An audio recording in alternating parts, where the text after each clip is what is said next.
ইমাম আহমদ ইবনে হাম্বল রাহমাতুল্লাহি আলাইহি জগৎ বিখ্যাত আল্লাহর ওলি ছিলেন, চার মাযহাবের একজন ইমাম, হাম্বলি মাযহাবের ইমাম, লক্ষ লক্ষ হাদিস যার মুখস্থ। উনি একবার সফরে গিয়েছেন, কোনো জায়গা থাকার জায়গা নাই, মসজিদে গিয়েছেন। যাওয়ার পর টাউনের মসজিদ দেখবেন অনেক জায়গায় ইশার পরে বন্ধ করে দেয়। তো উনি বলতেছেন, ভাই মুয়াজ্জিন সাহেব এসে বলছে, হুজুর বের হয়ে যান।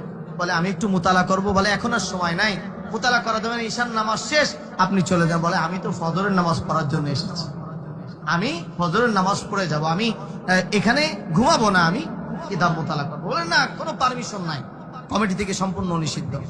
এরকম কিছু কিছু মসজিদ আছে, বারান্দাও জায়গা নাই, এটা করা আদৌ ঠিক নয়।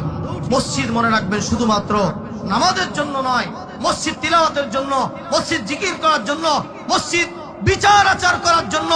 মসজিদ নবীজি মসজিদে বসে রাষ্ট্র পরিচালনা করেছেন, সুবহানাল্লাহ। আর মসজিদ আমরা তালাবদ্ধ করে দেই, মনে করি ইমাম সাহেব শুধুমাত্র নামাজ পড়াবে, ফুফা দেবে, তাবিজ কোষ করবে, শেষ, ইমাম সাহেবের কাজ আছে। ইমাম মানে নেতা, নেতা মানি, কিন্তু ইমাম সাহেব এমন ব্যবহার করি যেটা আমার বাসায় চাকরের সঙ্গেও করে না, এরকম অনেক জায়গা আছে। এটা বড় দুঃখের বিষয় আমার বন্ধুগণ। তো ইমাম আহমদ ইবনে হাম্বল রাহমাতুল্লাহ বলছে, যত অনুরোধ করলেন, বলেন না, কোনো পারমিশন নাই, বের করে দিলেন গাঠি টোপলা নিয়ে। উনি যেতে যেতে এক জায়গা দেখে একজন রুটি বানাচ্ছে। অনেক জায়গা টাউনে রাস্তার মোড়ে সারা রাত ওই দোকান খোলা থাকে, কিছু কিছু চায়ের দোকান, রুটির দোকান। তো যে বলতে, যুবক আমি যদি কিছু মনে না করো, আমি এখানে তোমার দোকানে বসে আমি একটু কিতাব মুতালা করব, তোমার এই আলোতে আমাকে একটু অনুমতি দিবা? বলে হুজুর অবশ্যই দিব। কি বলেন আপনি, শুধুমাত্র একটু আপনি কিতাব মুতালা করলেন, আমার তো আরো ভালো একজন লোক থাকলো আমার পাশে, উনি কিতাব মুতালা করছেন। আর ওই যুবক কানের থেকে উনি শুনতে পাচ্ছেন, আস্তাগফিরুল্লাহ আস্তাগফিরুল্লাহ আস্তাগফিরুল্লাহ। এই আওয়াজ ইমামে আহমদ ইবনে হাম্বল রাহমাতুল্লাহি আলাইহির কানে যখন ফিরে আসে, আহমদ ইবনে হাম্বল রাহমাতুল্লাহি আলাইহি এদিকে তাকায়, কে ইস্তেগফার করে? এদিকে তাকায়, কে ইস্তেগফার করে? কোথা থেকে আওয়াজ আসে? দেখে আর কেউ না, ওই যুবক রুটি বানায় আর জবান থেকে আস্তাগফিরুল্লাহ আস্তাগফিরুল্লাহ আস্তাগফিরুল্লাহ ইস্তেগফার করে আর রুটি বানায়, ইস্তেগফার করে ইটির রুটি তাওয়াতে দেয়, ইস্তেগফার করে রুটি আবার রেখে দেয়, ইস্তেগফার করে আটা বানায়, ইস্তেগফার করে আর খামিরা বানায়। ওই যুবককে তখন আহমদ ইবনে হাম্বল বলে, ও যুবক, তুমি যে এত ইস্তেগফার করো, এর দ্বারা কি তুমি কোনো ফল পেয়েছো? বলে হুজুর, এই ইস্তেগফার করার কারণে আমি একটা উপকার পেয়েছি। বলে কি উপকার পেয়েছো? বলে আমি আল্লাহর কাছে যেই দোয়া করি, আমার আল্লাহ কোনো দোয়া ফেরত দেন না, আমার আল্লাহ সেই দোয়াই কবুল করে না। সুবহানাল্লাহ। বলে হুজুর, তবে আমার একটা দোয়া আজও পর্যন্ত কবুল হয় নাই, আমার একটা আফসোস থেকে গেছে, একটা দোয়া আমার এখনো পর্যন্ত কবুল হয় নাই। বলে যুবক, কি দোয়া? বলে আমি আল্লাহর কাছে দোয়া করেছি, আল্লাহ এই জামানার সব থেকে বড় ইমাম হলো, সব থেকে বড় বুজুর্গ, সব থেকে বড় আলেম হলো আহমদ ইবনে হাম্বল। আল্লাহ জানি না কোথায় থাকে, কিভাবে তার দেখা করব। আল্লাহ মনে বড় আশা, তুমি একবার তাকে আমার সাক্ষাতে নিয়ে যাও, একবার তার দেখা মিলিয়ে দাও। হুজুর, আমি যদি ইমাম আহমদ ইবনে হাম্বল, এই জগতের মধ্যে সব থেকে বড় ইমাম, সব থেকে বড় বুজুর্গ আলেম, তার যদি দেখা পেতাম, আমি তাকে জড়িয়ে ধরতাম, মুআনাকা করতাম, তাকে একটু কপালে চুমু এঁকে দিতাম। এই দোয়াটা পর্যন্ত আমার কবুল হয় নাই। ইমাম আহমদ ইবনে হাম্বল রাহমাতুল্লাহি আলাইহি লাফ দিয়ে উঠে বলেন, ও যুবক, তোমার ইমাম আহমদ ইবনে হাম্বলের যেই দোয়া করেছো, আহমদ ইবনে হাম্বলের কাছে তোমার যাওয়া লাগবে না। আহমদ ইবনে হাম্বলকে আল্লাহ পাক তোমার দরবারে এনে দিয়েছে। আল্লাহু আকবার। এই কথা শোনার সঙ্গে সঙ্গে ওই যুবক আহমদ ইবনে হাম্বলকে জড়িয়ে ধরলেন আর কপালের মধ্যে চুমু এঁকে দিলেন।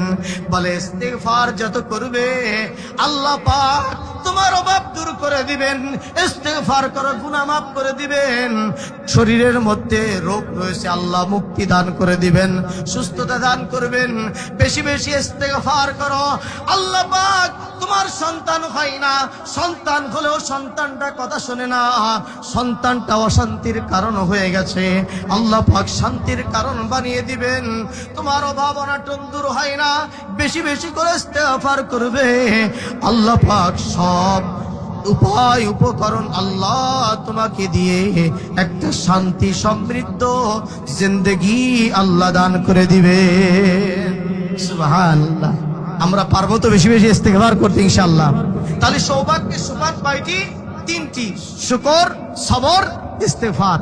ভূমিকা বলতেই প্রায় শেষ সময়, আর অল্প একটু সময় করা যাবে, সময় শেষ করে দিব, একটু করব। আমার বন্ধুগণ, আমি সূরা মুমিনুনের আপনার আনফালের 3টা আয়াত আপনাদের সামনে তিলাওয়াত করেছি। লম্বা তাফসীর করার সময় নয়, সংক্ষেপে বলবো। আল্লাহ সুবহানাহু ওয়া তাআলা এই 3টা আয়াতে কারিমার মধ্যে মুমিনদের কিছু গুণাবলী বলেছেন। প্রকৃত মুমিন কারা? আমরা অনেকেই মুসলমান, আমরা সবাই মুসলমান না? সবাই মুসলমান, সবাই মুমিন না? এটা নিশ্চিত বলতে হবে আনা মুমিন, আনা মুসলিম। বলে সুবহানাল্লাহ। এটা আমার গর্ব, আমি মুসলমান। এটা আমার গর্ব, আমি মুমিন। এটা আমার গর্ব নয় যে আমি ধর্ম নিরপেক্ষ মতবাদ। এটা নাস্তিকদের স্লোগান হতে পারে, মুমিনদের স্লোগান এটা হতে পারে না। ধর্ম নিরপেক্ষ মতবাদ অর্থাৎ যে ব্যক্তিগত বিষয়, কিন্তু কোন মুসলমান বলতে পারে না আমার যে কোনো ধর্ম ইচ্ছা সেই ধর্ম আমি পালন করতে পারি না। আল্লাহর কাছে একমাত্র ইসলাম ধর্ম গ্রহণযোগ্য, অন্য কোন ধর্ম তন্ত্র মন্ত্রের মাধ্যমে আল্লাহর জান্নাতে যাওয়া যাবে? বলেন যাওয়া যাবে? আমার বন্ধুগণ, তো এজন্য আমি মুমিন ইনশাআল্লাহ, আমি মুমিন। তবে প্রকৃত মুমিন আর ভেজাল মুমিন আছে না নাই? একটা হলো প্রকৃত নামে মুসলমান, আর একটা হলো কামে মুসলমান। আল্লাহ পাক এই আয়াতে কারিমার মধ্যে কামে মুসলমান কারা তাদের পরিচয় ধরে ধরলেন। এই দু একটা কথা বলে ইনশাআল্লাহ শেষ করে দিব। আল্লাহ পাক বলছেন, ইন্নামাল মুমিনুনা আল্লাযীনা ইযা যুকিরাল্লাহ ওয়াজিলাত কুলুবুহুম। আল্লাহ পাক বলেন নিঃসন্দেহে মুমিন, নিশ্চয়ই মুমিন, একমাত্র শুধুমাত্র কেবলমাত্র মুমিন কারা? আল্লাহ পাক এখান থেকে গুণ বর্ণনা করছে। 1 নম্বর, আল্লাযীনা ইযা যুকিরাল্লাহু ওয়াজিলাত কুলুবুহুম। 1 নম্বর গুণ হলো যাদের সামনে আমার স্মরণ করা হবে, যাদের কাছে আমি আল্লাহর স্মরণ করা হবে, যারা আমার স্মরণ করবে, আখিরাতের স্মরণ করবে, আমার নবীর স্মরণটা অন্তরের মধ্যে থাকবে, তাদের অন্তরটা আমি আল্লাহর ভয়ে প্রকম্পিত হয়ে যাবে। সুবহানাল্লাহ। কার ভয়ে প্রকম্পিত হবে?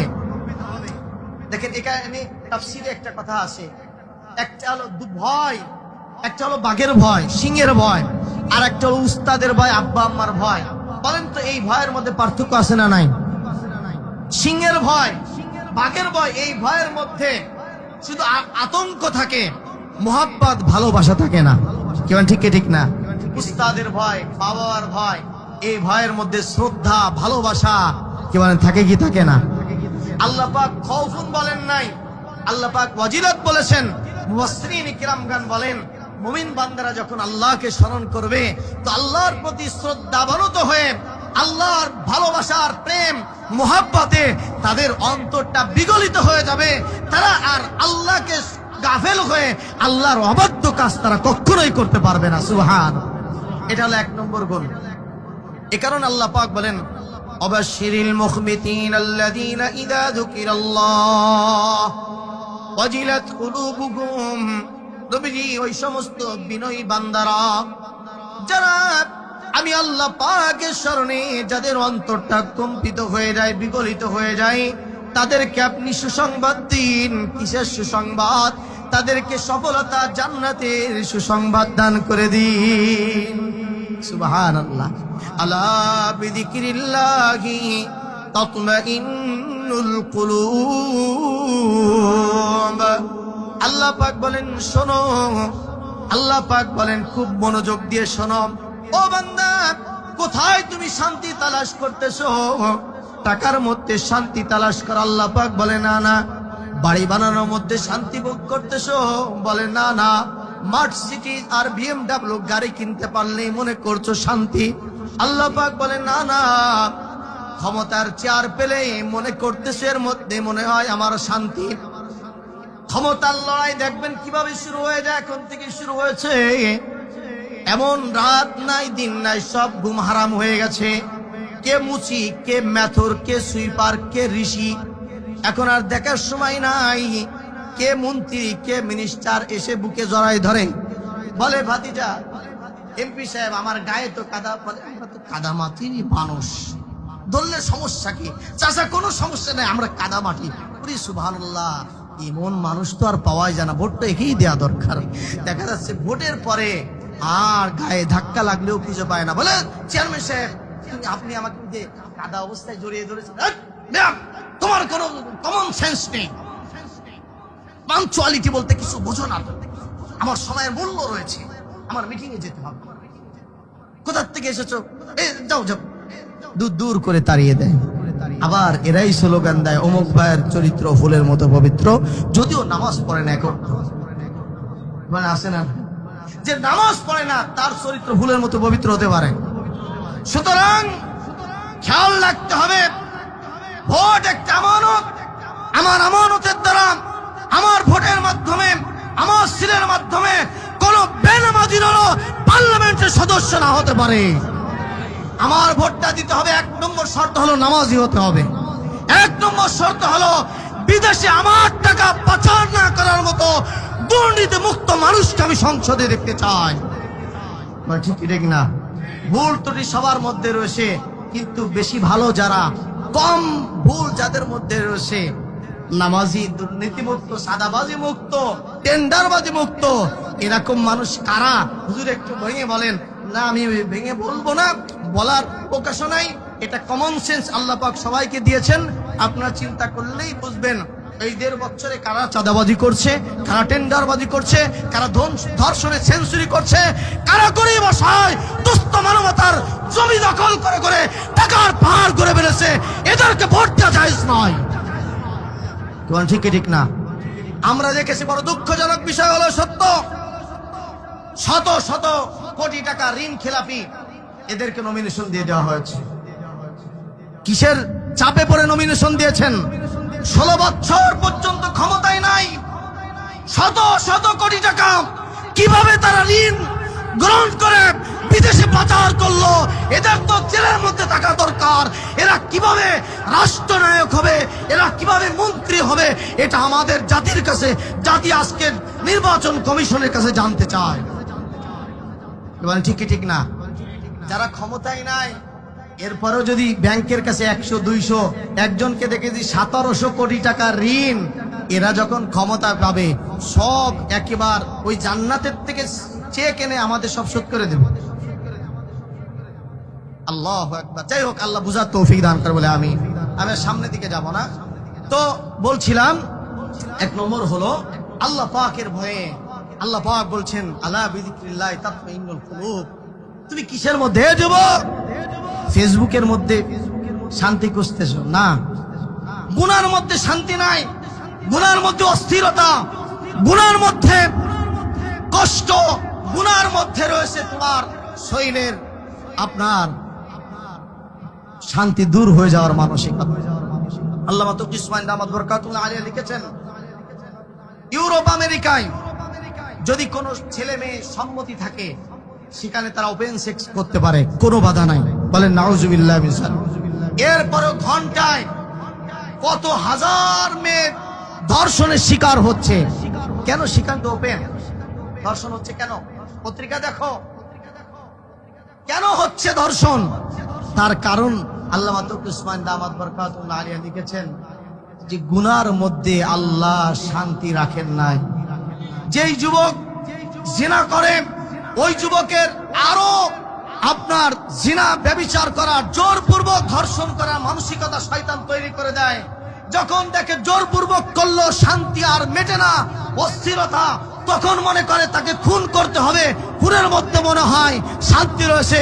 অসংখ্য ঘটনা এখন আমরা দেখতেছি যে ধর্ষণের পরে ওই বেগুনা মাসুম একটা কচি বাচ্চাকেও তারা হত্যা করতে দ্বিধাবোধ করে না। কি বলেন, ঠিক কি ঠিক না? তাহলে শান্তি কি গুনার মধ্যে আসে? আল্লাহ পাক বলেন, বান্দারে না না, শান্তি নাই। ও যুবক, বিড়ি খাওয়ার মধ্যে, গাঁজা খাওয়ার মধ্যে, হিরোইন খাওয়ার মধ্যে শান্তি নাই, মনে অশান্তি লাগতেছে। কোরআনটা একটু খুলে একটু চোখটা বুলাও, কিছুই পড়তে পারো না। আউযু বিল্লাহ বিসমিল্লাহ পড়ে সূরা ফাতিহাটা পড়ো। সূরা ফাতিহাটা কয়েকবার তিলাওয়াত করো আর চোখের পানি ফেলো। আল্লাহ, গুনাহ করতে মনে চাচ্ছে, জিনা করতে মনে চাচ্ছে, আল্লাহ মাদক সেবন করতে মনে চাচ্ছে, আল্লাহ আমি তো মুসলমান, আমার তো মৃত্যুবরণ করাই লাগবে, আমি তো এর থেকে বাঁচতে পারছি না। একটু চোখ থেকে পানি ছেড়ে দিয়ে তওবা করে একটা সূরা, কমপক্ষে ফাতিহা, সূরা নাস যেটা পারো একটু তিলাওয়াত করো, চোখের পানি ফেলো। দেখবে গুনাহ করলে অন্তরের মধ্যে যেই শান্তি লাগে তার থেকে হাজার হাজার গুণ শান্তি আর আরাম, প্রশান্তি আল্লাহ তোমার অন্তরের মধ্যে ঢেলে দিবেন। সুবহানাল্লাহ। আমার ভাইয়েরা এবং যুবক ভাইয়েরা, অনেক যুবক ভাইয়েরা এসেছেন, আমলটা করো, মাদক ছেড়ে দাও, নামাজ পড়া ধরো। তো 2 নম্বর, সংক্ষেপে আমি তাফসীর করে চলে যাচ্ছি, লম্বা আলোচনার সুযোগ নাই। 2 নম্বর আল্লাহ পাক বলেন, ওয়াইদা তুলিয়াত আলাইহিম আয়াতুহু যাদাতুহুম ঈমানা। মুমিন বান্দা যখন তিলাওয়াত করবে তাদের ঈমানকে বাড়িয়ে দিবেন কে? বলে ঈমান বাড়ে কিভাবে? বলে তুমি তিলাওয়াত করো, তিলাওয়াত শোনো, দেখবা ঈমানের মধ্যে একটা নূর, ঈমানের মধ্যে শক্তি আল্লাহ পাক তৈরি করে দিবেন। ও আমার মা বোনেরা, পর্দা করতে ভালো লাগে না, বেশি বেশি তিলাওয়াত করো। আল্লাহ যখন তোমার ঈমানের শক্তি বাড়িয়ে দিবেন, ওই ঈমানের শক্তি যখনই বেড়ে যাবে, পর্দা করতে এখন ভালো লাগবে। ঈমানের শক্তি যখন বেড়ে যাবে, চোখের গুনাহ করতে আর ভালো লাগবে না। ঈমানের শক্তি যখন বেড়ে যাবে, গান শুনতে আর মজা লাগবে না, তিলাওয়াত করতে মজা লাগবে, জিকির করতে মজা লাগবে, ওয়াজ শুনতে মজা লাগবে, ভালো মানুষের কাছে যেতে মজা লাগবে।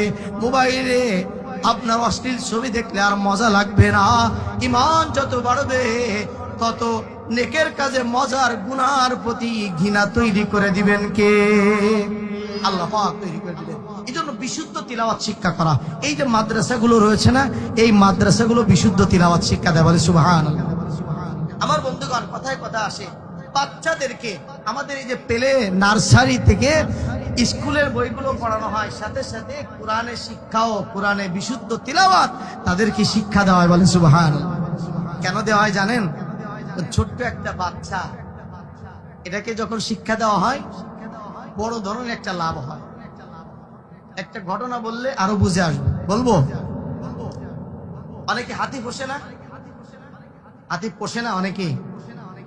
একজন হাতির গলায় চিকন একটা রশি লাগিয়েছে, রশি দিয়ে টানতেছে, তো আর একজন বলতেছে, ভাই তুমি কি পাগল? এত বিশাল একটা হাতি, তাকে তুমি চিকন একটা সুতা দিয়ে টানতেছো? বিশাল বিশাল গাছ উপড়ে ফেলে তার সুর দিয়ে, এতে একটা ঝাঁকা দিলেই তোমার সুরটা কোথায় ছিঁড়ে চলে যাবে। হাতির মালিক বলছেন, না না, কখনো আমার হাতি আমার এই সুতা ছিঁড়বে না। বলে এত কনফিডেন্সের সঙ্গে, এত নিশ্চয়তার সঙ্গে, দৃঢ়তার সঙ্গে তুমি কিভাবে বললে? ওই হাতির মালিক তখন বলতে যে, শোনো, আমি এই হাতিটাকে ছোটবেলা থেকে আমি তাকে মানুষ করেছি, ছোটবেলা থেকে আমি তাকে পেলে বসে বড় করেছি।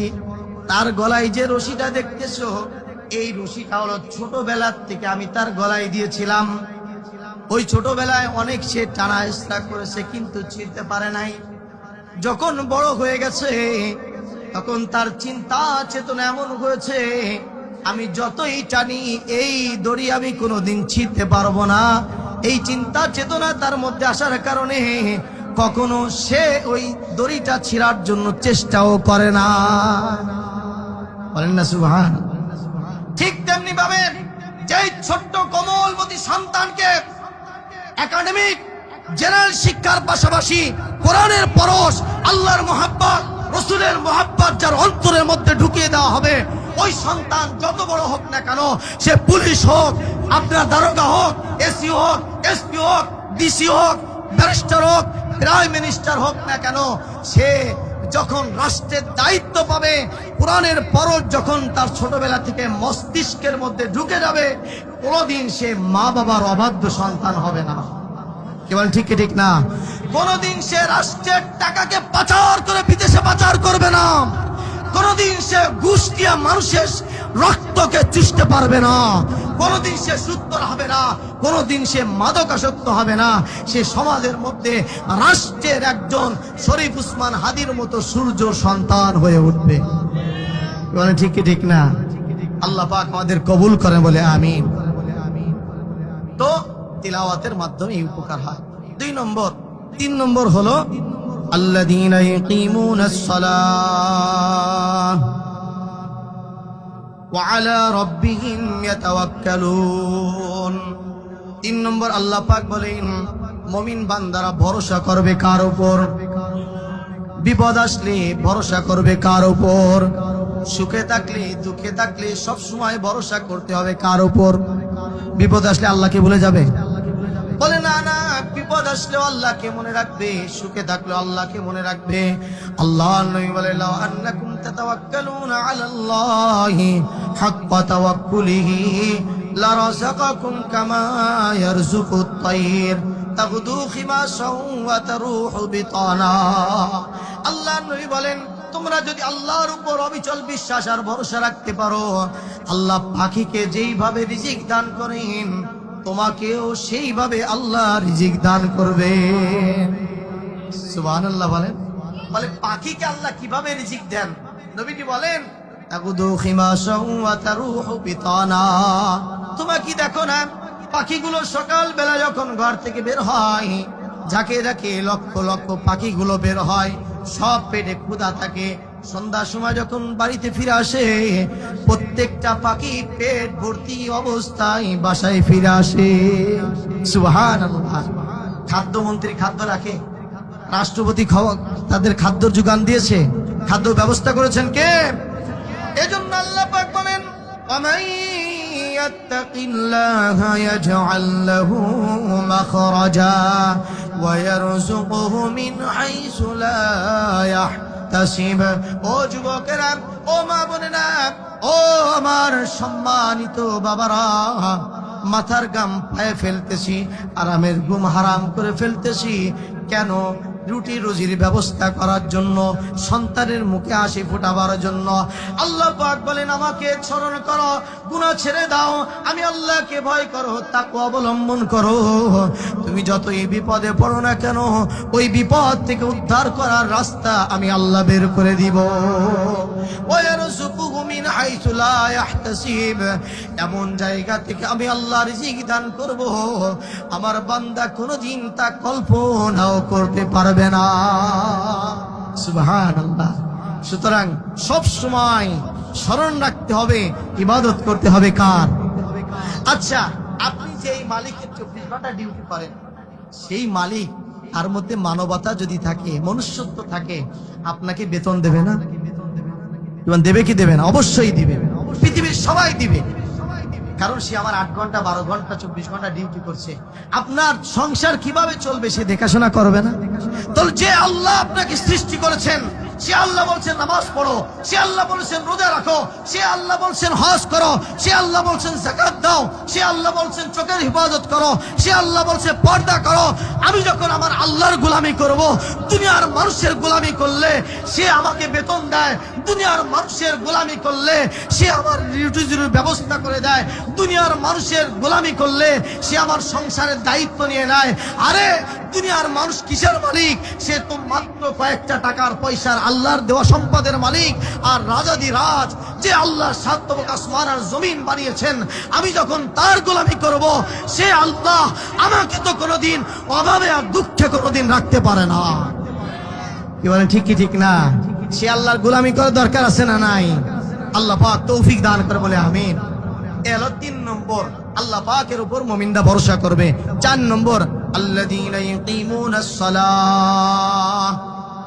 মুমিনরা 4 নম্বর হলো নামাজ কায়েম করবে। কি কায়েম করবে বলেন?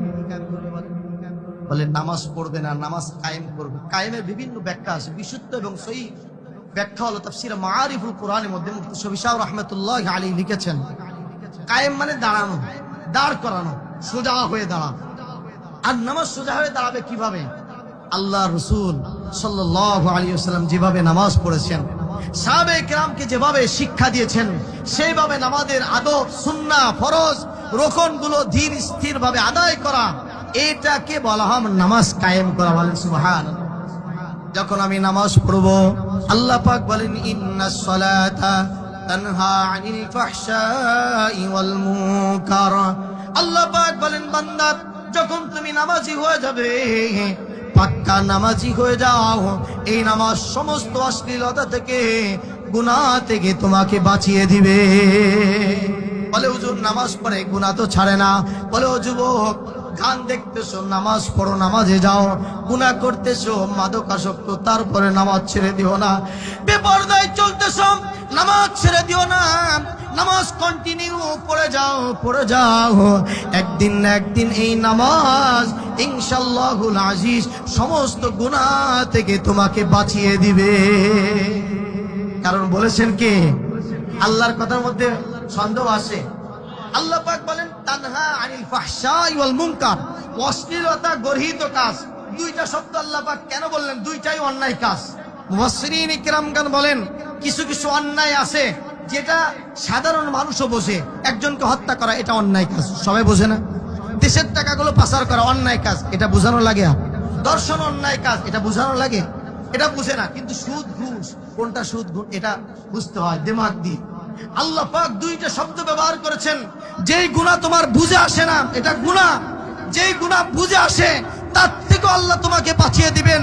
যেটা বুঝে আসে না এটা গুনাহ, এটা আল্লাহ পাক নিজ কুদরতে এর থেকেও তোমাকে আল্লাহ বাঁচিয়ে দিবেন। বল সুবহানাল্লাহ। আমার যুবক ভাইরা, আল্লাহর নবী সাল্লাল্লাহু আলাইহি ওয়াসাল্লাম যখন দুনিয়া থেকে বিদায় নেবেন, আল্লাহর নবী আম্মা জান আয়েশার ঘরে রয়েছেন, পায়ের উপর মাথা দিয়ে শুয়ে রয়েছেন। বলে আয়েশা, আবু বকর নামাজের ইমামতি করছে, আমাকে একটু দেখাও। পর্দা সরিয়ে দেওয়া হলো। আল্লাহর নবী তাকিয়ে রয়েছেন। নবীজি চোখ বেয়ে বেয়ে পানি পড়ে দাড়ি মুবারক ভিজে যায়। আম্মা জান আয়েশা রাদিয়াল্লাহু তাআলা আনহা বলেন, ইয়া রাসূলুল্লাহ, ইয়া হাবিবাল্লাহ, আজকে তো আপনার কান্নার দিন নয়। ওগো নবীজি, আজকে তো আপনার আনন্দের দিন, আজকে আপনি কেন কান্না করছেন? আল্লাহর নবী বলেন, আয়েশা, আয়েশা, আমার চোখের যে পানি দেখতেছো আয়েশা, এটা দুঃখের কষ্টের পানি না, এই পানিটা আনন্দের পানি। মানুষ যখন অতিমাত্রা আনন্দিত হয়, হাসতে হাসতে অনেক মানুষ কান্না করে দেয়। ঠিক ঠিক না? আল্লাহর নবী বলেন, আয়েশা, এই নামাজ প্রতিষ্ঠা করার জন্য আমি ওদের ময়দানে দন্দন মুবারক শহীদ করেছি। আয়েশা, এই নামাজকে প্রতিষ্ঠা করার জন্য তায়েফের ময়দানে আমি মার খেয়েছি। কাফের আর মুশরিকেরা ওই যুবকদেরকে লেলিয়ে দিয়ে আমাকে রক্তাক্ত করেছে। আমার জুতো মুবারক রক্তে আটকে গেছে, আমি বেহুশ হয়ে পড়ে গিয়েছি। আয়েশা, এই নামাজের জন্য আমি এত কষ্ট করেছি, আজকে আমি এমন দৃশ্য দেখলাম, আমার আজকে অনুভূতি হয়েছে কিয়ামত পর্যন্ত আল্লাহ এই নামাজ কায়েম রাখবে। সুবহানাল্লাহ। আমার উম্মত নামাজ ছেড়ে দিতে পারে না, নামাজ ছেড়ে দিতে পারে না। আল্লাহর নবী বলেন, যে মুসলমান দাবি করবে সে কোনোদিন বেনামাজি হতে পারে না। কাফের বেনামাজি হতে পারে, মুমিন মুসলমান বেনামাজি হতে পারে না। বলে ঠিক কি ঠিক না? আমি শুরুতে বলেছিলাম আমরা মুমিন না মুসলমান না কাফের? আমরা মুমিন না কাফের? আমরা সকলে মুমিন মুসলমান। তাহলে নামাজ পড়ার দরকার আছে না নাই? দাড়ি পাকার পরে যুবক ভাইরা চিন্তা করেন, হুজুর দাড়ি উঠবে, পাকবে, নাতিপুতি হবে, এরপরে বাঁচবো, গ্যারান্টি আছে? আমার থেকে অনেক ছোট মানুষ মারা যাচ্ছে না? যুবক ভাইরা অনেক এখানে সহযোগিতা করেন, অনেকেই এসেছেন, অনেকেই তাদের স্বতঃস্ফূর্ত উদ্যোগ এবং তাদের প্রচেষ্টায় মাহফিলটা ইন্তজাম হয়। সবাই আছে, যুবকদের ভূমিকা আমি যতটুকু জানি অনেক বেশি, মাশাআল্লাহ। এই জন্য যুবকদের কাছে আমার আজকে অনুরোধ, তোমরা মোবাইল চালাও, গুনাহ করো, সব করতেছো, আমি জোরদার করে আজকেই তুমি একেবারে যুগশ্রেষ্ঠ ওলি হয়ে যাও এটা আমি বলবো না। আমি একটা অনুরোধ করব তোমাদের কাছে, রাখা যাবে? বলো ইনশাআল্লাহ। কারণ আল্লাহ তৌফিক দিলেন তো কি ইনশা। সেই অনুরোধটা হলো আজকে থেকে আমরা নামাজ পড়ব, যদি এখানে থাকি, কাজে না থাকি, মসজিদে গিয়ে। এত বড় মসজিদ আমাদের অত্র অঞ্চলে, এই গরিব এলাকায় এত বড় একটা মসজিদ, এটা আল্লাহ পাকের অশেষ দয়া ছাড়া আর কিছু না। কি বলেন, ঠিক কি ঠিক না? মাত্র 1200 স্কয়ার ফিট ছিল, এখন 3000-এর বেশি স্কয়ার ফিট।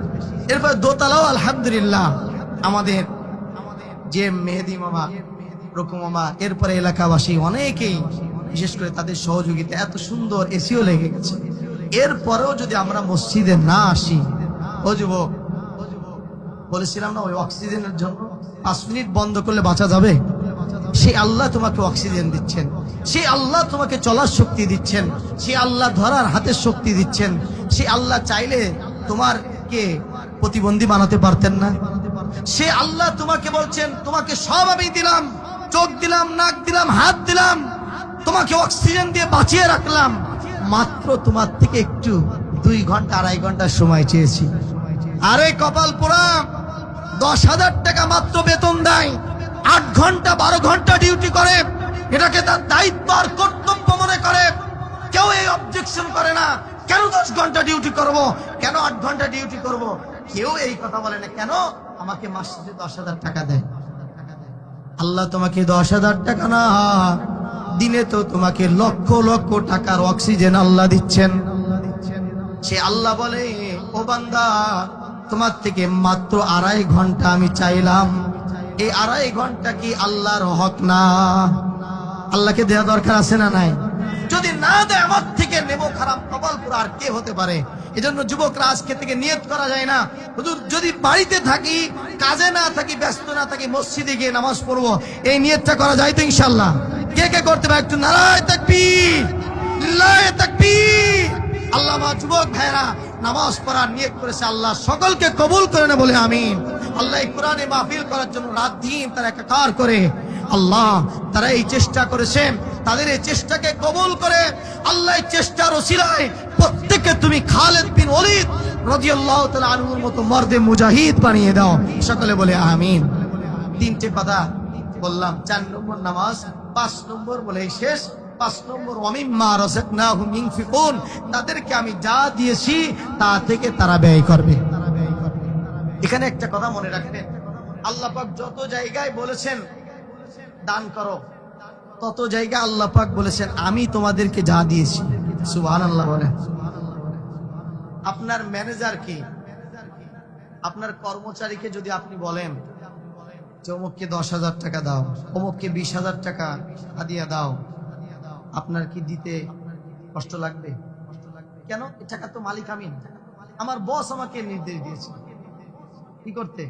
এই টাকার মালিক বস, সে সব একজনকে দিয়ে দিতে পারে। আমার টাকা সে আমাকে মাস গেলে দিচ্ছে, তার টাকা কাকে হাদিয়া দিবে, নাকি বাড়ি বানিয়ে দিবে, নাকি গাড়ি বানিয়ে দিবে, এটা একান্ত তার সিদ্ধান্ত। কি বলেন, ঠিক কি ঠিক না? আল্লাহ পাক বলেন, বান্দা তুমি যে ওই যে লক্ষ কোটি টাকা ব্যাংক ব্যালেন্স করেছো, ব্যাংকে রেখে দিয়েছো ডিপোজিট করে, এরপরে সেভিংস অ্যাকাউন্টের মাধ্যমে, এরপরে আপনার বিভিন্ন ব্যাংকে রেখে দিয়েছো, মনে করতেছো তোমার টাকা। আল্লাহ পাক বলেন না, এই টাকা আমার। কেন? ওয়ালিল্লাহি মিরাতুস সামাওয়াতি ওয়াল আরদ। আল্লাহ পাক বলেন আসমান আর জমিনের একচ্ছত্র মালিক হলেন কে? আল্লাহ পাক বলেন বান্দা তুমি কাপড় বানিয়ে বানিয়ে টাকা ইনকাম করো, তুমি কি কখনো চিন্তা করেছো এই কাপড়ের সুতাগুলো কোথা থেকে এলো? কোথাও গাছের ফল থেকে এসেছে, ফলটা কোথা থেকে এলো? গাছ থেকে এসেছে, গাছটা কোথা থেকে এলো? মাটির থেকে উৎপন্ন হয়েছে। এই মাটির মধ্যে উর্বরতার ক্ষমতা কে দিল?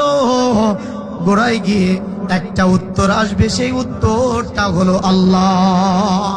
তুমি যে তেল বিক্রি করে, ধান বিক্রি করে, গম বিক্রি করে, তুমি যে যে টাকার পার গড়ে তুলেছো, কখনো কি চিন্তা করেছো তেলগুলো কোথায় পেলে, কয়লাগুলো কোথায় পেলে, খনিজ দ্রব্যগুলো কোথায় পেলে? একটু গবেষণা করো, একটু রিসার্চ করো, অ্যানালাইসিস করো, একটু চোখটা বন্ধ করে একটু খোঁজো, একটাই প্রশ্নের উত্তর আসবে। আমার যে ক্ষমতা, আমার যে টাকার উৎস, এই উৎসের মালিক হলেন আমার আল্লাহ। সবকিছু মালিক আমার আল্লাহ। আল্লাহ পাক বলেন, বান্দা দান করবে, সব দিয়ে দিল, তুমি বলতে পারবে না আমি আল্লাহ জুলুম করেছি, আমি আল্লাহ ইহসান করে তোমাকে বললাম 1 কোটি টাকার মালিক হয়েছো, মাত্র 2.5% দিয়ে দাও, আর বাকিটা তোমাকে খাওয়ার জন্য, তোমার নিজের কাজে ব্যয় করার জন্য আমি দয়া করে তোমাকে দান করলাম। বলে সুবহানাল্লাহ। এই 5টা গুণ শেষ আলোচনা। আল্লাহ পাক 1 নম্বরে কি বলেছেন? যে মুমিন বান্দা, প্রকৃত মুমিন বান্দা, তাদের আল্লাহর স্মরণে তাদের অন্তরটা বিগলিত হয়ে যায়। আল্লাহর স্মরণ আসলে সে মিথ্যা কথা বলতে পারে না, আল্লাহকে স্মরণ করলে সে ঘুষ খেতে পারে না, সুদ খেতে পারে না, চাঁদাবাজি টেন্ডারবাজি করতে পারে না, অন্যায় অপরাধ করতে পারে না। সুবহানাল্লাহ। 2 নম্বর, যখন তিলাওয়াত করা হয় তখন তাদের ঈমান বেড়ে যায়। 3 নম্বর, সব সময় সুখে দুঃখে, কষ্টে সচ্ছলতার সময়, সব সময় বিপদ আপদে, সব সময় আল্লাহকে স্মরণ করে, আল্লাহর উপর ভরসা করে, আমার আল্লাহই আমাকে এই বিপদ থেকে, এই অবস্থায় থেকে পরিত্রাণ দেওয়ার মালিক। এইভাবে তারা বিশ্বাস করে। সুবহানাল্লাহ। 4 নম্বর, তারা নামাজ কায়েম করবে, কোনো অবস্থায় নামাজ ছাড়তে পারে না। 5 নম্বর হলো, আমি যা দিয়েছি এর থেকে তারা যাকাত দিবে, এর থেকে তারা সদকা করবে, এর থেকে তারা আত্মীয় স্বজনকে দান করবে, এর থেকে তাদের মেহমানদারি করবে, এর থেকে এতিম অসহায় দুস্থ মানবতা যেখানে আছে সেখানে তারা সহযোগিতা করবে। এরপরে আল্লাহ পাক বলেন, উলাইকা হুমুল মুমিনুনা হাক্কান। এই 5 গুণ বর্ণনা করে আল্লাহ পাক বলেন, এরাই হলো প্রকৃত মুমিন বান্দা বান্দি। সুবহানাল্লাহ বলেন। আচ্ছা, আল্লাহ এত বললেন, এরপরে যদি আল্লাহ পুরস্কার না দেন একটু অসম্পূর্ণ থেকে যায় না? আল্লাহ পাক 2টা পুরস্কারের কথা বলেছেন, মহা পুরস্কার, একটা আখিরাতে, একটা দুনিয়ায়। সুবহানাল্লাহ। আগে বলেন, পুরস্কার বলবো আগামী বছরের জন্য? আগামী বছরের জন্য এই কথাটা বলা মানে আগামী বছর দাওয়াত দেন না, এই অভ্যাস আমার না, আমি রাখি না। এই কথাটা আল্লাহ পাক পরের আয়াতে বলেন, লাহুম মাগফিরাতুন ওয়া রিজকুন কারীম, লাহুম দারাজাতুন ইনদা রাব্বিহিম ওয়া মাগফিরাতুন ওয়া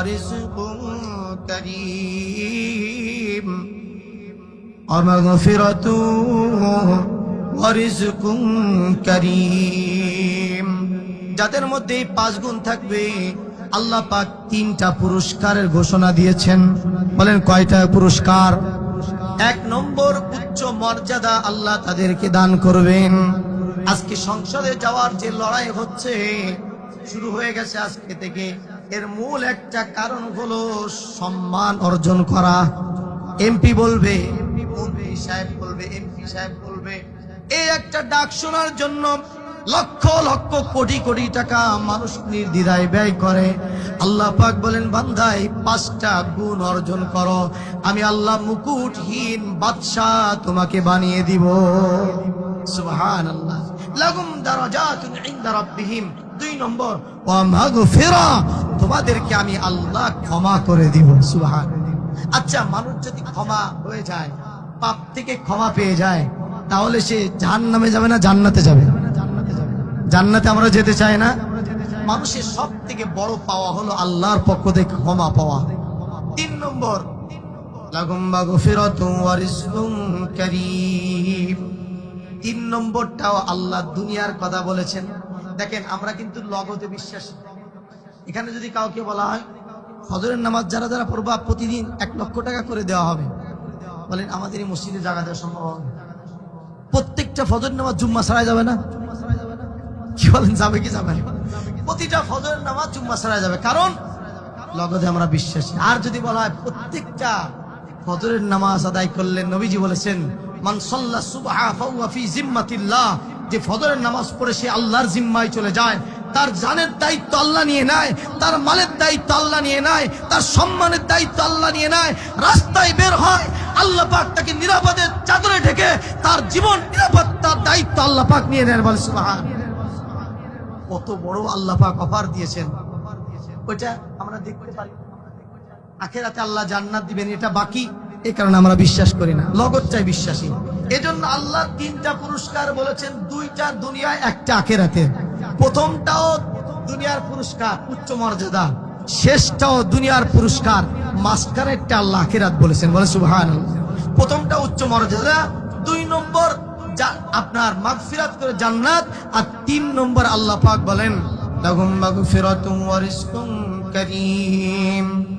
3 নম্বর হলো আল্লাহ পাক সম্মানজনক রিজিক তাকে দান করে দিবে। সুবহানাল্লাহ। সম্মানজনক রিজিক আমরা চাই না? স্বচ্ছন্দময় জীবন, সচ্ছল জীবন আমরা সবাই চাই। আল্লাহ পাক এটা দান করবেন। বলে সুবহানাল্লাহ। আল্লাহ পাক এই 5 গুণ অর্জন করে এই 3টা পুরস্কার পরিপূর্ণভাবে আমাদেরকে আল্লাহ পাক অর্জন করা তৌফিক দান করেন। সকলে বলে আমিন। আপনারা খুব কষ্ট পেয়েছেন, অনেক সময় হয়ে গেল। আসলে 11টা 11:30টার মধ্যে শেষ করা, 11:30 ছিল, কিন্তু আপনাদের এই উঠতেছেন না নড়তেছেন না, এই জন্য সময় বেশি লেগে গেছে। তো যাই হোক, এই 5টা গুণ হলো এই 3টা পুরস্কার পাওয়ার মাধ্যম। 3টা পুরস্কার কি কি? একটা হলো উচ্চ মর্যাদা, বলেন একটা হলো উচ্চ মর্যাদা, 2 নম্বর হলো আপনার ক্ষমা পাওয়া, 3 নম্বর হলো আপনার সম্মানজনক রিজিক পাওয়া। সম্মানজনক রিজিকের আর একটা উপায় আছে। 2 মিনিট বলবো? 2 মিনিট সময় হবে? 2 মিনিট, 2 থেকে 3 মিনিট লাগতে পারে। আপনার মা বাবার খেদমত করা। সুবহানাল্লাহ বলেন। দুনিয়ায় সম্মানজনক রিজিক চাও, মাকে খেদমত করো, বাবাকে খুশি রাখো। আল্লাহ যতটুকু রিজিক দিয়েছেন তাদের আগে তাদেরকে দাও। নবীজির কাছে একজন এসে বলে, ইয়া রাসূলুল্লাহ, যা ইনকাম করি সব আব্বা নিয়ে নেয়। মানে আব্বাকে একটু তুচ্ছ তাচ্ছ, আব্বা নিজে খরচ করে, আমাকে দেয় না। আব্বা যা মনে চায় খালি আজকে টাকা দাও, কালকে টাকা দাও। নবীজি তার ভাবমূর্তি বুঝতে পেরেছেন, আব্বাকে সে তুচ্ছ তাচ্ছিল্য মনে করছে। নবীজি বললেন, আনতা ওয়া মালুকা লিআবিকা, হে সন্তান, তুমিও তোমার বাবার, তোমার সম্পদও তোমার বাবার। তুমি ইনকাম করো। বাবা যদি ওরসটাতে তোমাকে জন্ম না দিত, কিভাবে তুমি ইনকাম করতে? একবারও কল্পনা করেছো আজকে বাবা তোমার কাছে টাকা চাই বলে বাবাকে গরম দাও? না, তোমার সব সম্পদ যদি বাবা নিয়ে নেয়, এটা তোমার প্রশ্ন কমপ্লেন করার কোনো সুযোগ নাই। বলেন না সুবহান। নবীজি অধিকার দিয়েছেন, মাকে খেদমত করো। আল্লাহ পাক মার 3 বার বলেছেন। নবীজি কাছে বললেন, ইয়া রাসূলুল্লাহ, সব থেকে উত্তম আচরণ করব কার সঙ্গে? নবীজি বললেন মার। আবার কার সঙ্গে? মার। আবার বললেন কার? বলে মার। 4বার বলেন তোমার বাবার। কেন? বলে মা 3টা কষ্ট করে স্পেশাল, যার মধ্যে বাবার শরীক থাকে না।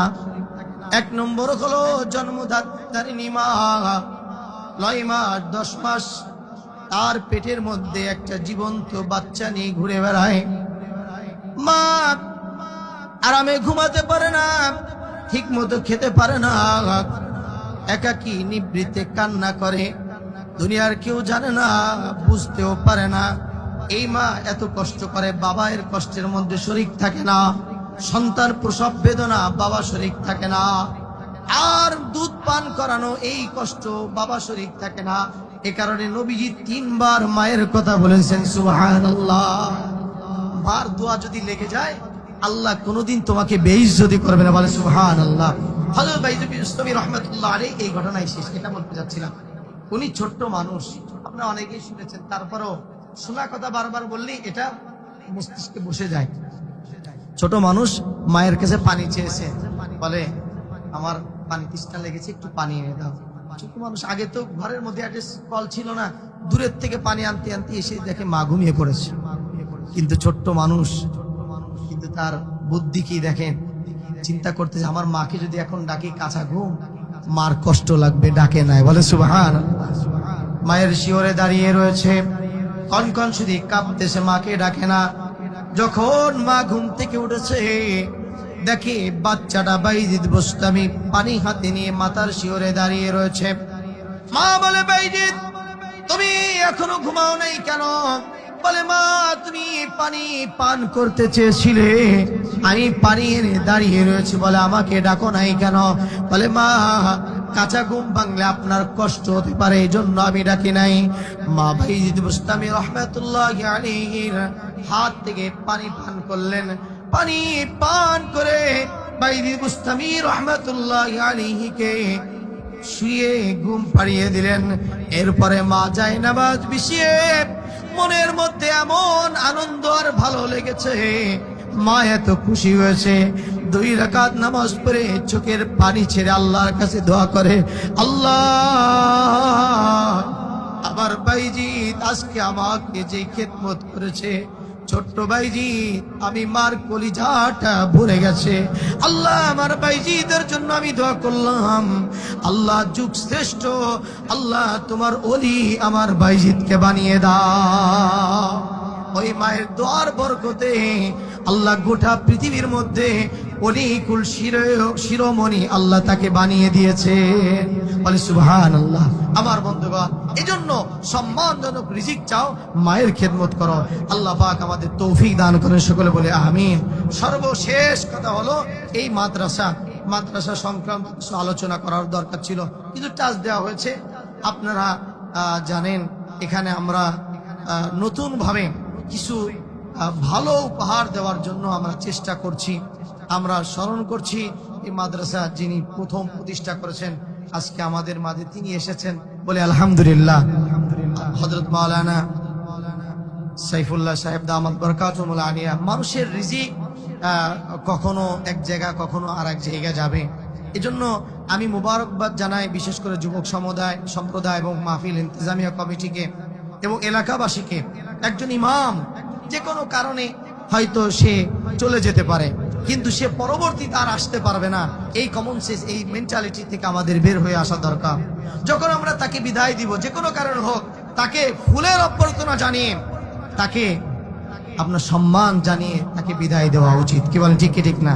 এটা আমরা করেছি আলহামদুলিল্লাহ। আমার যুবক ভাইরা করেছেন, এলাকাবাসী করেছেন, আমার মাহফিলে তাকে দাওয়াত দিয়ে এনেছেন, এটাও তারা মুবারকবাদ পাওয়ার যোগ্য। মনে রাখবেন, একজন ইমাম সে হলো আমার পুরো আখিরাতের জিম্মাদার। বলে সুবহানাল্লাহ। আমাদের মধ্যে অনেক মানুষ আছে সূরা ফাতিহা বিশুদ্ধভাবে তিলাওয়াত করতে পারে না। কি বলেন, ঠিক কি ঠিক না? ইমাম সাহেবের নামাজ হয় বলে আমাদের নামাজ হয়। ইমাম সাহেবের নামাজ যদি না হতো, আমাদের কারণ নামাজ হতো, তাহলে আমার আখিরাতের পুরা জিম্মাদার একজন ইমাম, কত বড় দায়িত্ব নিয়ে সেখানে দাঁড়ায়। তাদেরকে যথাযথ সম্মান করা। আল্লাহ পাক হযরতের হায়াতের মধ্যে, সিহাতের মধ্যে ভরপুর বরকত দান করেন।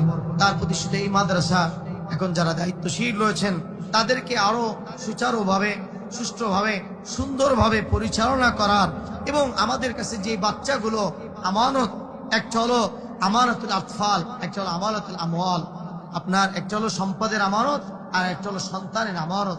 এই দুইটা আমানত যেন আমাদের এখানে যারা দায়িত্বশীল রয়েছেন, বিশেষ করে টিচার, শিক্ষক শিক্ষিকা মন্ডলীরা রয়েছেন, তারা যেন সঠিকভাবে আদায় করতে পারে।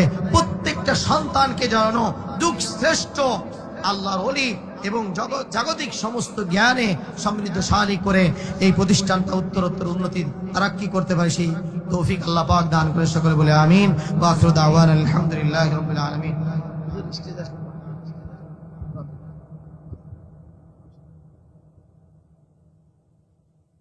আপনার দোয়াটা বেশি ভালো।